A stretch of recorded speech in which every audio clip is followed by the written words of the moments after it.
Chama cha Demokrasia na Maendeleo Chadema kimetaarifu umma kuwa makamu mwenyekiti wa chama hicho taifa, John Heche, anashikiliwa kwenye mahabusu ya jeshi la polisi Mtumba, Dodoma, ambako Ijumaa ya Oktoba 24, 2025 alihojiwa na idara ya uhamiaji mbele ya wakili wa chama na kaka yake, akituhumiwa kuvunja sheria za uhamiaji kwa kile walichodai alivuka mpaka wa Tanzania na kuingia Kenya bila kufuata taratibu. Taarifa ya Oktoba 24 ambayo ni jana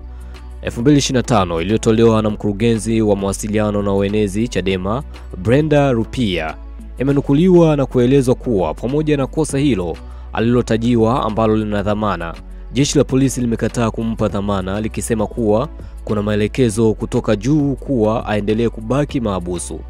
Heche alikamatwa na jeshi la polisi juzi Jumatano kwenye geti la Mahakama Kuu Masjala ya Dar es Salaam kabla ya kupelekwa kituo kikuu cha polisi Central Dar es Salaam. Kisha jeshi hilo likasema linamsafirisha kumpeleka polisi Tarime mkoani Mara kuendelea kumshikilia Heche kinyume cha sheria na mwendelezo wa mpango wa serikali ya CCM chini ya Rais Samia kuwakamata viongozi wakuu wa chama na kuwaweka kizuizini mpaka baada ya uchaguzi mkuu uliopangwa kufanyika tarehe 29 Oktoba 2025, imeeleza taarifa ya Chadema.